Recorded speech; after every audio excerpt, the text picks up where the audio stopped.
Salut tout le monde, Yo yo! bienvenue au podcast Les Beaux-Frères. Hello hello! Comment ça va aujourd'hui? Ça va toi? Ouais, ça va. Pis, notre cher Benoît ici a eu le COVID, il a eu rough. Il a eu rough le COVID. Oui, j'ai voulu rire des vaccins dans les épisodes. Puis. Ça t'a revenu dans la face, hein?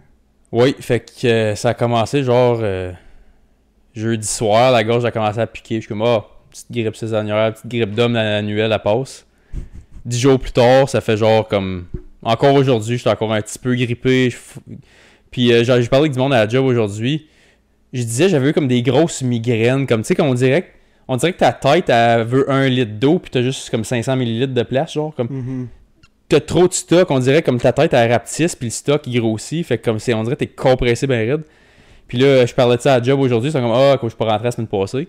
Puis là, il y en a 3-4 qui ont dit, moi tout, je l'ai eu, grosse migraine, man. Il a fallu que je me mette des straps de glace à la tête, puis tout ça.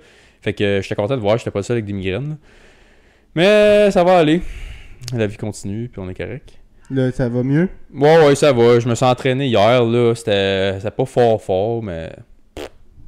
Get back at it. Moi, je suis bien content que tu vas bien, mon Ben. Merci. Moi, je me suis ennuyé la semaine passée. On n'a pas filmé la semaine passée à cause qu'il filait pas puis qu'il y avait le COVID. C'est vrai. Fait qu'on a manqué une semaine. Je m'ennuyais, là. Ça faisait 2 semaines que je t'avais pas vu. Têteux. Si tu veux. Ça se peut que vous entendiez un chat en arrière. C'est maladie. Ben et Sarah gardent le chat à une de leurs amies. Fait que ça se peut que vous entendez miauler une fois de temps en temps parce que Sarah vient de partir puis on dirait qu'elle est un petit peu dépendante avec Steve. Elle s'ennuie un petit peu. Là. Sarah, elle donne trop d'attention. Là. Fait qu'à part ça, moi j'ai fuck all de bon à dire. Fait que si t'as rien de beau, tu peux partir ton histoire dégueulasse de la semaine. Je vais partir cette semaine. Elle est un petit peu différente. Ça va être différent des autres cas qu'on a eu de 3 semaines in a row. Là.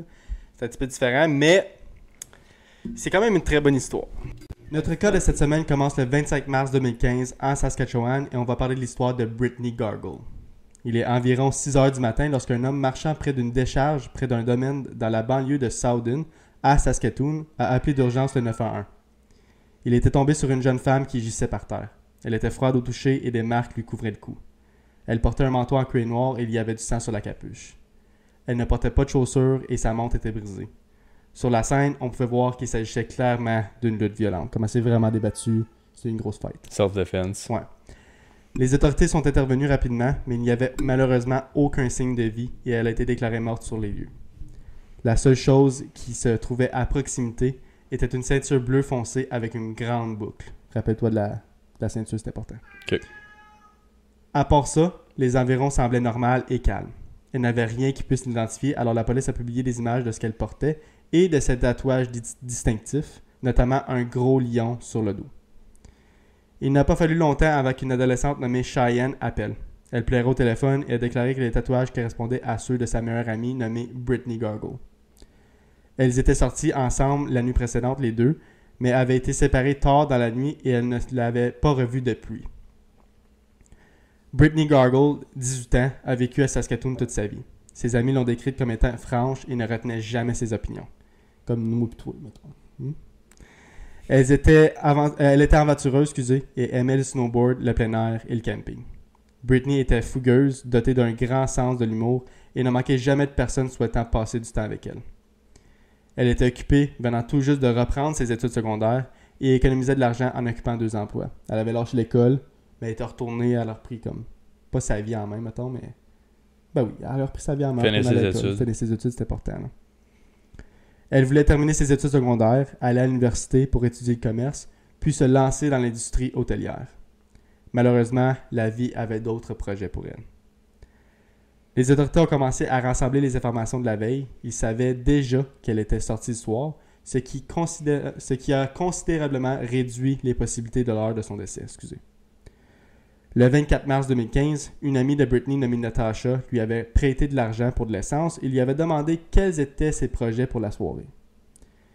Brittany lui a répondu qu'elle rencontrait quelques amis et qu'il allait ensuite à un house party. Natasha l'a ensuite serré dans ses bras en lui disant « Alright girl, I'll see you soon ». Mais elle n'a plus rien entendu après cela. Cela a été le dernier contact qu'elle a eu avec son ami.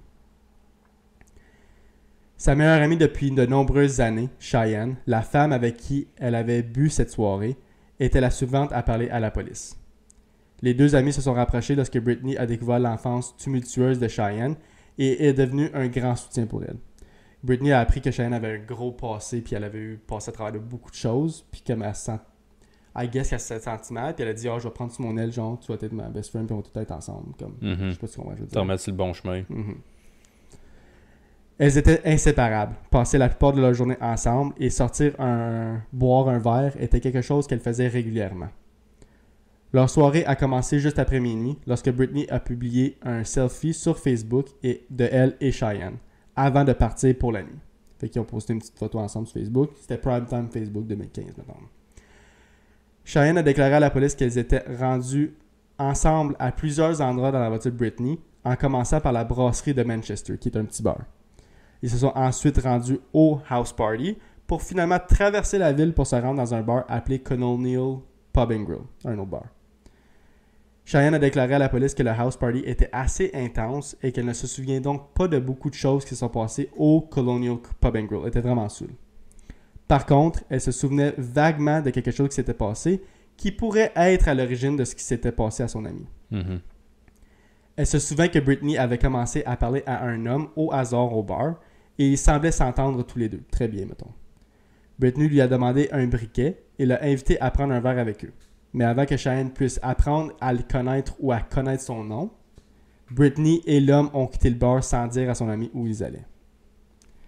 Elle n'a pas vu dans quelle direction ils étaient partis, ni s'ils étaient partis à pied ou s'ils conduisaient la voiture de Britney, parce qu'ils sont rendus avec la voiture de Britney. OK. Tout ce dont elle se souvenait, c'était qu'il était blanc et qu'il était à environ 4 heures du matin à ce moment-là. Pour une raison quelconque, Britney avait le téléphone de Cheyenne. OK.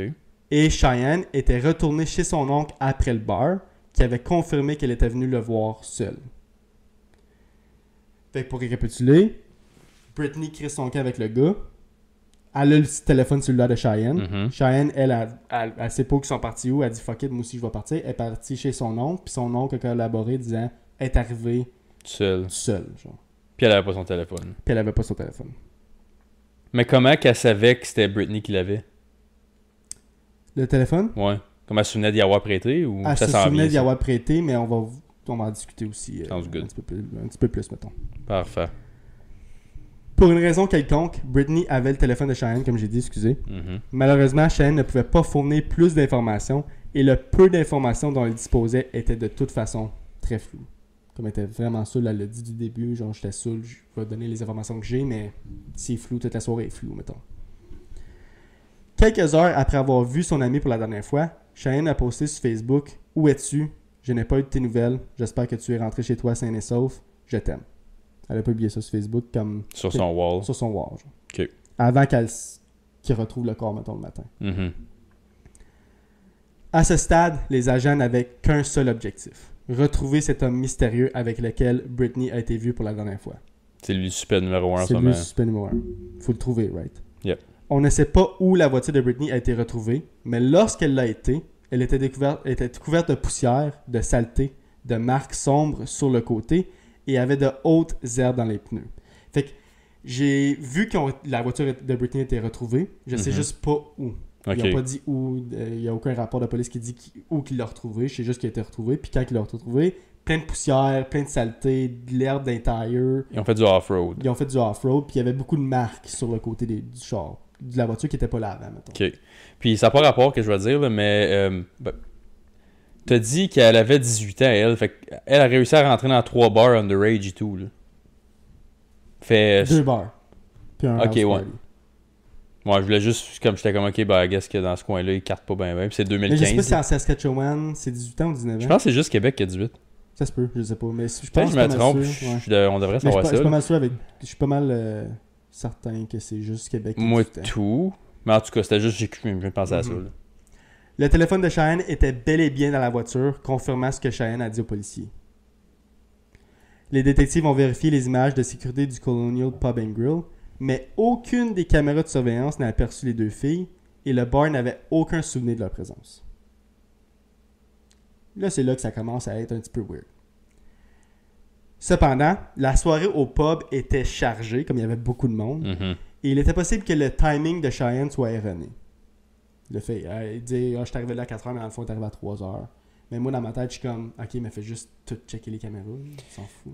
C'est comme il y a un meurtre d'impliqué, fais donc 1 heure de plus de check-up. Là. La police espérait que les données téléphoniques pourraient être analysées pour montrer d'autres endroits où Britney s'était rendue cette nuit-là et combler les lacunes que Cheyenne ne pouvait pas combler. Mm-hmm. Dans le sens que s'ils sont allés à plusieurs places après, le fait que le téléphone de Cheyenne était dans la voiture, ils peuvent peut-être, avec les tours, savoir où il est allé après le bar, à peu près. Le téléphone de Cheyenne avait ping dans un McDonald's à 4h30 du matin, mais elle n'en avait fait aucune mention. Alors Britney était-il allée après avoir quitté le bar avec le mystérieux? C'est ça qui se pose la question. Genre. Fait que c'est dans la zone grise de Cheyenne n'est plus avec Britney. Fait que comme ça, c'est comme elle devrait techniquement pas le savoir où ce qu'elle était rendue, right? So, ok, ouais, je catch. Avant qu'il n'ait eu la moindre réponse à cette question, les résultats de l'autopsie de Britney sont revenus et ont confirmé ce que les policiers soupçonnaient, qu'elle avait été étranglée à mort. La police était convaincue que la ceinture trouvée près de son corps était l'arme du crime. Rappelle-toi encore la ceinture, rappelle-toi-en. Les détectives ont continué à essayer de reconstituer l'histoire de Cheyenne, mais ils avaient tous un mauvais pressentiment. Quelque chose dans son histoire ne fonctionnait pas. Même s'il était tout à fait possible qu'elle ait confondu quelques informations et que ce timing soit erroné parce qu'elle était vraiment saoule, rien n'indiquait qu'elle se trouvait au Colonial Pub and Grill, un endroit où Cheyenne insistait catégoriquement sur leur présence, le même endroit où Britney aurait prétendument été vue pour la dernière fois. Quand les policiers, ils ont fouillé tout, ils ont essayé ils sont allés chercher toutes les informations, puis ils n'ont aucune preuve qui montre que les deux étaient au Colonial Pub and Grill. Aucune. Incluant le phallus qu'ils ont vu jusqu'à date. C'est ça. Puis, mais, Cheyenne dit catégoriquement, non, on était là. Fait que là, les policiers commencent, ok, mais il y a quelque chose de weird. Là. Quelque chose qu'elle ne dit pas, ou quelque chose qu'elle sait pas, ou whatever. Ou que dans le temps qu'elle dit qu'il était là, c'est vraiment là que le stock s'est passé ailleurs. Fait que ça, c'est comme All Die on this hill. Fait que comme... C'est dur à dire pour l'instant, mais tu vas voir que tout fonctionne à la fin. Okay. Tout se reconstitue, mettons. Fait qu'ils ont... Je sais que tu vas le dire, là, évidemment, mais comme ils ont été capables de tout reconstruire le timeline de qu'est-ce qui ferait à peu près du sens. OK. Les mois passaient et nous étions maintenant en septembre 2015 et les enquêteurs étaient toujours au même endroit qu'en mars. Ils décidèrent de retourner parler à nouveau à l'oncle de Cheyenne et il se montra beaucoup plus évasif que la première fois, mais après quelques pressions, il eut soudain plus à dire. Il a déclaré à la police que Cheyenne avait déclaré que les deux amis avaient rencontré 2 personnes au bar cette nuit-là et étaient allés à un hôtel avec eux. C'est ça que Cheyenne a dit à son oncle. OK.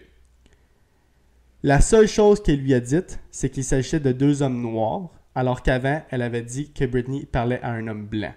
Mais elle a dit à son oncle qu'elle ne se souvenait pas de leur nom, de ce qu'ils portaient, ni de l'endroit où se trouvait l'hôtel.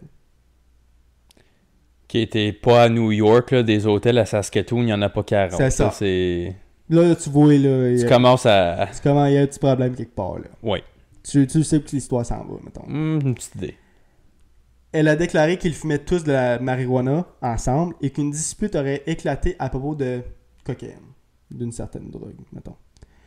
Cheyenne est ensuite allée aux toilettes et quand elle est revenue, elle a trouvé Britney morte sur le lit avec des marques sur le cou. Oh shit. Elle a raconté à son oncle que les 2 hommes avaient alors pointé une arme sur elle et l'avaient forcé à dissimuler ce qu'il avait fait. Ce que les 2 hommes avaient fait, genre. Bien qu'il ne croyait pas à l'histoire pour diverses raisons, comme les policiers, comme obviously, ne croient pas à l'histoire, non. Cheyenne admettait au moins qu'elle savait que Britney avait été tuée avant d'appeler la police pour l'identifier. Elle s'était mise en scène et parlait des marques sur son cou avant même d'appeler la police pour dire « Ah, c'est mon ami, vous avez retrouvé, genre, j'ai vu que vous avez posté des photos d'elle. OK. C'est mon ami, genre. » Fait que dans le fond, elle a menti à la police en disant « Oh my god, je savais pas qu'elle était morte, mais dans le fond, elle savait qu'elle était morte. » Puis, une des autres raisons que je pense qu'elle est pleine de marde et tout, c'est que si c'est vrai qu'elle était partie aux toilettes, whatever, elle est revenue, elle était morte, t'es une victime des circonstances, toi aussi, t'es pas complice, comme tu perds rien à l'avouer. Fait que comme direct là, comme moi, je comprends, tu le fais au pire, tu te peur, tu as un gun sur toi, c'est ça. Qu'elle dit, fine, fais ce qu'ils disent. Mais après ça, calisse ton camp, va au poste de police. C'est ça, comme une fois que t'es avec ton oncle, tu dis holy fuck, qu'est-ce qu'il je viens de perdre ma best friend, genre comme ah ouais, on s'en va au poste, puis Pas comme. juste ça. C'est un Pourquoi meurtre. l'oncle qui a pas dit ok, ben va au poste de police. C'est ça, fait que comme. Quoi qu'il tourne pas rond. Là. Avant d'aller plus loin dans l'histoire, parlons un peu, juste un petit peu, du passé de Cheyenne. T'es-tu prêt? Elle avait accumulé une longue liste de condamnations et comptait plus de 50 depuis l'âge de 12 ans. 50 condamnations. Qui est ridicule. Fucked up. Crazy. Puis 50. je vais vous dire de quoi, comme sans parler trop de ma job en tant que quelqu'un qui sait c'est quoi, ça a l'air un casier judiciaire. Là. 50 pour n'importe qui, c'est comme dans les top pourcents au pays. 50 de 12 à 18, là, c'est énorme. Juste pour vous mettre en contexte comment gros que c'est une carrière criminelle, ça. Ouais, c'est une carrière criminelle. Il y en a qui sont criminels toute leur vie, puis ils n'ont même pas la moitié des condamnations qu'elle a eues. Puis elle vient de tourner majeure. Elle vient majeure. juste. Puis ce qui rend les choses difficiles, parce que je n'ai pas pu voir pourquoi elle a été condamnée 50 fois, parce que c'est tout quand elle était mineure. C'est ça. Tout est caché. 50. Ouais. Tabarnak. OK. À ce moment-là, en septembre, elle était déjà en détention pour un autre crime. Ils ont donc pu facilement l'interroger. L'ami autrefois si serviable et concerné, qui était heureux de parler, était soudain silencieux, peu coopératif et évasif. Au début, quand elle commence, elle dit « Je vais vous aider, je vais vous donner tout ce que vous voulez, demandez-moi n'importe quelle question. » Puis là, il retourne la voir, puis il pose des questions sur son histoire, puis là, il est comme « Oh, ok, je backtrack, j'ai plus rien à dire. » genre. Ça fait une couple d'histoires que tu comptes, hein, qu'il y a un Joe Blow qui a l'air d'une victime ou d'un ami ou un membre de famille, comme « Ah, je vais essayer de vous aider, je connais pas grand-chose, mais X, Y, Z est arrivé, puis finalement, comme « Ah, t'es un esti de plein de marde. » C'est fou comment que ça montre que la plupart des victimes, leur meurtrier ou la personne qui commet le crime, c'est tout le temps quelqu'un qui connaît. Mm-hmm. Souvent quelqu'un qui connaît. Ou qui mène directement comme vers la proie, là. Ouais. Le prédateur, je devrais dire. Ouais. Comme elle n'a rien donné à la police, comme elle disait absolument fuck all, ils n'ont pas eu d'autre choix que de partir. Il n'y avait rien à faire. Mm-hmm. Cela faisait désormais plus d'1 an que le meurtre se soit produit et la police est arrivée à un mur. Ils avaient le sentiment d'avoir épuisé toutes les pistes et d'avoir parlé à tous les témoins possibles. La plupart des images de vidéosurveillance étaient floues et ne leur disaient rien de toute façon et personne n'avait autre chose à offrir. Ils n'avaient encore qu'une seule personne d'intérêt, Cheyenne. Comme à ce moment-là, Cheyenne, c'était le number one. Il n'y avait plus d'autres personnes. Comme, obviously, elle cache quelque chose. Right? Puis les 2 autres hommes sont même pas identifiés. S'il y a même 2 hommes. S'il y a même quelqu'un, ouais. Les enquêteurs ont passé au peigne fin les réseaux sociaux de Britney et Cheyenne, se demandant si quelque chose pourrait leur sauter au visage, un commentaire enfoui ou un message qu'ils n'avaient pas vu. Et finalement, ils ont repéré quelque chose d'énorme. Dans un message d'hommage que Cheyenne avait mis en ligne sur Facebook quelques jours après le meurtre de son ami, la moitié supérieure des tenues des jeunes filles était clairement visible. Est-ce que tu vois où je m'en vais? Oui, plus ou moins. Ils se rendirent compte que Cheyenne portait une ceinture qui ressemblait beaucoup trop à la ceinture trouvée près du corps de Britney et ce qu'ils croyaient maintenant être définitivement l'arme du crime. Ok, tu vois, ben, je savais que ça s'en venait la ceinture, mais je pensais que ça l'appartenait à Britney, cette ceinture-là. Non. Ça. C'est Cheyenne qui le portait dans la photo. Et pas... Puis elle l'a posté quelques jours après, puis on voit juste la moitié de la ceinture. Et pas... Les marques autour de son cou, le cou de Britney, correspondaient exactement à la longueur de la ceinture et la police a déclaré que les marques sur la voiture correspondaient à des coups provenant de la ceinture. Comme si quelqu'un avait pris la ceinture puis l'avait frappé plusieurs fois sur la voiture, genre. Tu vois? Ouais, j'ai comme un feeling qu'elle a fait une coupe de ligne, la petite, finalement, pour être violente de même, là. Avec ces nouvelles informations, la ceinture a été envoyée pour des tests ADN plus approfondis. Les experts y ont trouvé non seulement l'ADN de Britney, mais ils ont aussi retrouvé l'ADN de Cheyenne sur la ceinture. Évidemment. Les autorités n'en revenaient pas, réalisant que si la photo avait été prise sous un angle légèrement différent, cet élément de preuve clé n'aurait probablement jamais été lié à Cheyenne. Comme ils n'auront probablement jamais remarqué que c'était la ceinture de Cheyenne tout le long. Genre. C'était encore un dossier complexe à monter car ils n'avaient aucun motif et Cheyenne ne leur donnait absolument rien. Mhm. Les jours sont devenus des semaines et les semaines sont devenues des mois et cela faisait maintenant presque 2 ans que Britney était morte. Finalement, la police a reçu des informations de quelqu'un qui n'avait pas encore pris la parole. Une amie de Cheyenne était arrivée chez les parents de Britney avec une histoire choquante. Comme une amie nowhere qui n'avait jamais parlé à la police est arrivée chez les parents de Britney et a dit « Hey, j'ai une histoire à vous conter ». Elle a dit que Cheyenne était venue chez elle le matin même du meurtre, peu après 5 heures du matin. Elle était très ivre et sanglotait, et son amie l'a décrit comme une folle alimentée par l'alcool. Cheyenne a dit à son amie, comme quand elle est arrivée puis elle broyait, genre, Mhm. que elle et Britney avaient eu ce qu'elle décrit comme une vive dispute sur un téléphone portable, mais n'est pas entrée dans plus de détails.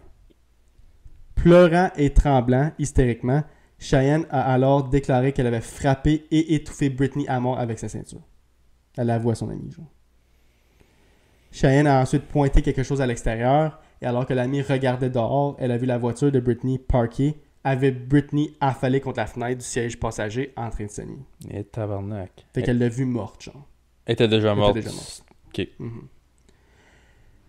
Cheyenne n'a pas parlé de la dispute, de ce qui l'avait provoqué ou de la façon dont elle s'était aggravée, mais elle ne faisait aucune mention de la présence de quelqu'un d'autre ou d'un hôtel. Son amie était tellement secouée qu'elle a dit à Cheyenne de juste part immédiatement. Et elle est remontée dans la voiture et est partie à toute vitesse sur le tête. Elle était saoule, là. Puis elle est partie... Ça, c'était le char à Britney et tout. c'était chez right? Britney tout le long. Ouais. Puis c'est ce que c'est, je trouve, cave et tout, quand t'essaies de faire un alibi quand t'es coupable. Mhm. Tu mentionnes des places qui ont plein de caméras. Yeah. Comme, Et- le pub, c'est une place qu'il y a fucking plein de monde, c'est noir dans des pubs, tu sais, c'est plus comme zone grise. Mais tu sais, louer une chambre d'hôtel, faut que tu aies au lobby en avant. Yeah. Il y a des caméras qui pointent, Yeah. il y a du staff, il y a des témoins, il y a des transactions. Tu peux pas payer cash. Comme... Puis je l'ai pas dit, là, mais ils ont pas trouvé aucun hôtel, ils ont pas trouvé aucune caméra de surveillance. Comme il y avait rien, là. Puis comme l'histoire de Cheyenne, elle faisait du sens jusqu'à temps qu'ils voient comme, ok, mais quand toutes les informations que tu nous dis, il y a aucune preuve à une après l'autre, après l'autre, après Mhm. l'autre. Comme il y a un moment donné, il y a quelque part que tu nous caches quelque chose. Ben, me Right. semble. là. C'est automatique. Mais une fois que Cheyenne s'est calmée le lendemain matin, l'amie a déclaré qu'elle a affirmé qu'elle ne se souvenait de rien de ce qui s'était passé cette nuit-là et qu'elle avait apparemment tout oublié. Cheyenne avait tout oublié, genre. Qu'elle se souvenait de rien. L'amie avait trop peur pour le signaler à la police, mais au fil du temps, l'amie a décidé de donner l'information à la famille. J'ai pas plus d'informations sur l'ami ou de ce qui c'était, j'ai pas son nom, j'ai Mhm. pas rien, mais je trouve ça fucking weird que t'as attendu 2 ans avant de dire quelque chose. Genre. Comme une couple de semaines, un mois, whatever, tu sais, t'as peur parce que t'as de l'info qui pourrait mettre quelqu'un que tu connais dans la merde. Puis je comprends, t'es jeune, t'es un peu cave, t'es naïve, whatever. Mhm. Mais 2 ans, là, comme, Mhm. il y a une famille qui souffre, là. Comme, C'est long, 2 mets ton ego de côté, puis comme, grow up, là. Yep. L'oncle de Cheyenne a également admis plus tard qu'elle lui avait demandé de suivre son histoire et qu'il lui avait donné plusieurs faux à la balle. Comme il a avoué, genre, en disant ok, j'ai donné toutes les. Qu'est-ce que j'ai dit, c'était de la merde, j'ai juste donné des alibis, genre. Qu'elle Ok. voulait, puis elle me l'a demandé. La police a déclaré qu'elle avait manipulé l'histoire, inventé des personnes au hasard, utilisé son oncle, publié des mensonges sur Facebook et passé 2 ans à décliner toute responsabilité. En mars 2017, Cheyenne a été accusée du meurtre au 2e degré et d'avoir indigné un corps. Avec toutes les preuves contre elle, Cheyenne a raconté à la police la même histoire qu'elle avait racontée à son ami tôt le matin. Comme l'ami qui avait été voir à 5h du matin, genre avec Britney dans le char, morte, effalée, mettons. Là, elle s'en souvenait tout d'un coup. C'est ça. Les 2 amis avaient beaucoup bu et avaient consommé quelques drogues et Cheyenne a déclaré qu'après le house party, c'était là que sa mémoire avait commencé à disparaître. Moi, je pense personnellement qu'elle se souvient d'absolument tout puis qu'elle dit de la petite bullshit, là, mais whatever. Elle a dit qu'elle se souvenait vaguement d'être allée chez McDonald's où les 2 amis avaient commencé à se disputer. C'est là que la dispute a commencé. Ok. Elles sont ensuite parties, se sont parquées dans un parking et ont commencé à marcher lorsque Britney a attrapé le téléphone de Cheyenne. Cheyenne a déclaré qu'elle ne se souvenait pas vraiment pourquoi ni comment cela s'est produit, mais elle se souvenait d'avoir été livide et remplie de rage quand elle s'est fait voler son cellulaire par Britney. Mhm. Elle volée, est-ce que c'est par joke? Est-ce que c'est vrai? On ne sait pas. Elle a dit que tout était devenu flou et que tout à coup, Britney était inconsciente au sol. Comme elle était juste inconsciente au sol. Elle se souvenait pas qu'est-ce qui est arrivé, whatever. OK. À l'âge de 21 ans, elle a finalement comparu devant le tribunal et a affronté pour la première fois la famille de Britney. Cheyenne a passé toute la procédure à se couvrir le visage avec ses mains, à pleurer et à ne regarder personne. Elle ne voulait pas regarder personne, elle était enfouie dans ses mains tout le long. En vertu de la loi canadienne, le meurtre au deuxième degré est généralement un meurtre délibéré qui se produit sans planification, mais n'entre dans aucune catégorie de meurtre au premier degré, mais peut quand même être passible d'une lourde peine de 10 ans à perpétuité, de comme 10 ans à prison à vie. Tu peux quand même avoir prison à vie pour meurtre au deuxième degré. Ouais. En revanche, l'homicide involontaire est un homicide commis sans intention. Même s'il peut y avoir eu une intention de causer du tort, cela n'entraîne aucune peine minimale ni aucune possibilité de prison à vie. Sachant cela, l'équipe juridique de Cheyenne a annoncé qu'ils ont conclu un accord avec la couronne. T'es-tu prête? Homicide involontaire. Elle a plaidé coupable d'homicide involontaire plutôt que de subir un procès pour meurtre au deuxième degré. Elle a dit qu'elle assumera la responsabilité de la mort de Britney, mais qu'elle n'en avait aucun souvenir. C'est pourquoi l'homicide involontaire était approprié. Elle avoue que c'est de sa faute, mais elle sait pas comment, puis elle sait pas pourquoi. C'est ce qu'elle dit. Puis qu'elle a aucune mémoire de tout ça. OK. Par l'intermédiaire de son avocat, Cheyenne a publié une déclaration disant « Je ne me pardonnerai jamais. Rien de ce que je dis ou fais ne la ramènera. Je suis vraiment, vraiment désolé. Cela n'aurait jamais dû arriver. » La police et les procureurs affirment que Cheyenne a mentionné que le téléphone portable pourrait être la cause de la bagarre, mais nous n'avons pas plus d'informations et à ce jour, Cheyenne n'a jamais rien dit d'autre à ce sujet ni donné des détails supplémentaires. Elle a fuck all dit d'autre. Cheyenne, 21 ans, a ensuite été condamnée à seulement 7 ans de prison avec une date de libération probable en 2024 ou 2025. Elle a juste eu 7 ans. Je m'attendais à 10. Minimum 10, right? Ouais, je m'attendais dans ce ballpark-là. Le juge a déclaré qu'elle devait suivre un programme en prison pour l'aider à gérer sa dépendance et sa colère. Le juge a terminé sa déclaration de peine en disant « Honorez votre amie en devenant une femme positive et productive. Vous lui devez de persévérer. » Il y a encore tellement de questions sur ce qui s'est passé cette nuit-là et pourquoi cela s'est produit. Malheureusement, nous ne pourrons probablement jamais le savoir parce qu'une personne prétend ne pas se souvenir de quoi que ce soit et l'autre ne veut pas parler du tout. Ceci conclut l'histoire de Britney Gargle. Juste 7 ans is fucking crazy to me. Juste 7 ans, c'est fou. J'en ai pas. Tu vois, moi, à l'entour de 10, j'aurais pas fait un plat avec ça. Là. Même 10, je trouve que c'est pas assez. Pour un meurtre, moi, 10? La raison que je dis 10, c'est comme, clairement, elle était soul out of her mind, for sure. Elle est jeune. Tu sais, les circonstances... Puis c'était des meilleurs amis, fait que le involontaire, je pense qu'il fit quand même bien dans la relation. Parce que comme, ils ont une historique qui était proche. Mm-hmm. Mais un autre facteur, je pense que 7, c'est un peu bas. C'est son historique à elle. Mm-hmm. Spécifiquement, tu sais qu'est-ce qu'elle est capable de faire parce qu'elle l'a déjà fait 50 quelques fois. Yep. Puis ça, c'est les fois qu'elle s'est fait pogner. Yep. Fait que comme le pourcentage réel, elle l'a peut-être fait au-dessus de 100 crimes.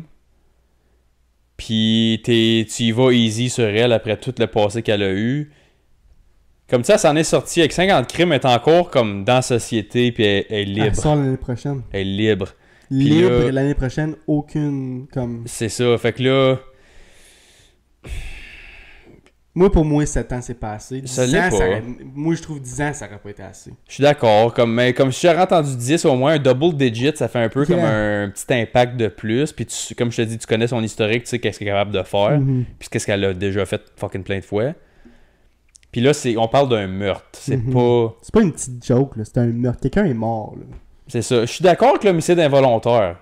Comme l'homicide involontaire, je suis sûr qu'elle a pas plané. Je suis sûr qu'elle voulait peut-être pas la tuer sur le spot. Mais meurtre au deuxième degré non plus, tu le planes pas, là. Non, je sais. Mais je pense pas que comme c'était... Son plan, c'était de la tuer sur le spot. Moi, je pense qu'elle s'est probablement juste enragée sous l'effet de comme plein de substances. Puis je suis sûr qu'il manque vraiment des bouts de sa soirée. Mais t'oublies pas avoir étouffé à mort ta meilleure amie. Mm-hmm. Comme, parce que tu te souviens de ta soirée en général. Comme, t'as été assez consciente pour reconduire correctement à des places. Ça a l'air qu'elle était vraiment saoule, mettons. Là. Puis, elle a peut-être conduit dans une coupe de driveway parce qu'il y avait de l'herbe sur les roues. Ben, l'affaire, c'est que On sait pas où que la voiture a été retrouvée. C'est ça. Est-ce que le fait qu'elle a été est-ce que peut-être qu'elle a été retrouvée genre dans un champ puis que c'est à cause de ça qu'il y avait de l'air d'intérieur? Probablement. Peut-être, on saura jamais. Mais elle conduit une coupe de place comme du monde, Ouais. pareil. ouais. Elle a conduit... elle s'est rendue une couple de place, mettons. C'est ça. Ils sont allés au McDo, puis c'est elle qui a conduit. Elle est allée après avec le corps mort chez l'ami. Mais c'est ça, moi, mon problème. C'est qu'elle dit qu'elle s'en souvient pas.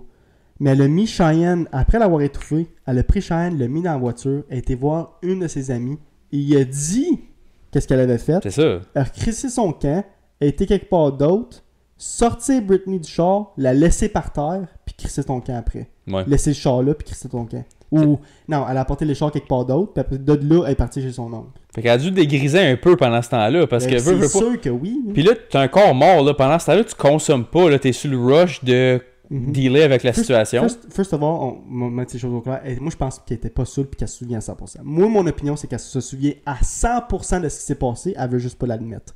Parce que quand elle est sortie du bar, on va dire qu'elle est sortie du bar à 4h du matin parce qu'elle est rendue au McDo à 4h30. Là, Mhm. ok? Fait qu'on va dire qu'elle a arrêté de boire à 4h du matin. Elle a arrêté de boire à 4h du matin. Elle s'est rendue au McDo à 4h30. Elle a mangé. Fait que manger réduit ton taux d'alcool. Ça te débuzz un peu. Ouais. Rendu là, c'est là qu'elle a commis le meurtre. Après ça, elle s'est rendue jusqu'à chez son ami. Après ça, c'est rendu jusqu'à la place où que le corps a été retrouvé. Après ça, c'est rendu à la place où que le char a été retrouvé. Puis après ça, c'est rendu jusqu'à chez son oncle. Oui. Puis, No fucking way qu'il est encore saoul. non, puis un autre détail et tout, là. Les bars arrêtent de servir de l'alcool à 2 heures, je pense. Je pense Je pense 3 au que c'est 3 Québec. heures. Je pense au Je Québec. En Ontario, c'est 2, je pense. C'est 2 heures en Ontario, mais je pense que j'ai vu quand Saskatchewan, c'est 3 heures. Ok, mettons 3 heures. Mettons. T'as quand même une coupe d'heures après, là, Mhm. d'action. Yeah. En 2 heures, puis un repas, là. Tu Tu déballes. sais, si t'es vraiment fucked comme à un point, comme oui, tu vas être encore un peu saoul, puis tu vas. Mais à un moment donné, tu vas juste crasher parce que t'es juste fatigué de l'alcool. Right? L'alcool, c'est un déprimant, ça finit par te faire crasher. Mais elle a pas crashé. Plus l'adrénaline d'avoir tué quelqu'un, ça te garde allumé, là. Puis je l'ai pas dit, mais elle parlait de cocaïne, genre. Elle a parlé une couple de fois de cocaïne, Cheyenne. Mhm. Mais il n'y a pas aucune trace de cocaïne qui était retrouvée dans Britney. Fait qu'elle avait pas pris de coke, Britney. Autant que Cheyenne dit qu'elle en avait, puis qu'elle en a parlé une couple de fois, peut-être qu'elle Mais peut-être elle en a pris, pris, ouais. mais Britney n'avait pas dans son système. Elle avait de la marijuana, puis de l'alcool. that's Ouais, it. tu sais, fumer un joint, ça. Tu pas tuer quelqu'un, là. Ouais. Mais en tout cas, il y a bien des zones grises dans l'affaire. Vraiment des zones grises, moi je pense qu'elle dit de la bullshit puis qu'elle cache. Oui, mais ça, c'est pour défendre le jury qui a donné 7 ans et tout. Le fait qu'il y a beaucoup de zones grises, habituellement, c'est comme tu vas pas aller vers le maximum parce que tu le sais pas. Puis c'est innocent jusqu'à preuve du Je contraire. suis d'accord. Fait que t'as pas de preuve qu'elle te ment, qu'elle se souvient pas. Parce que, l'histoire d'alcool puis de drogue puis tout ça, comme ça floue la conscience un peu. Fait que je peux comprendre qu'ils ont été un peu plus sur le lower end, mais ils ont été vraiment à bas. Yeah. Comme autant que je suis pisse qu'elle a juste eu 7 ans, comme je te pas pisse, juste comme je trouve ça un peu trop bas. Mhm. Comme je comprends comment ils sont rendus là.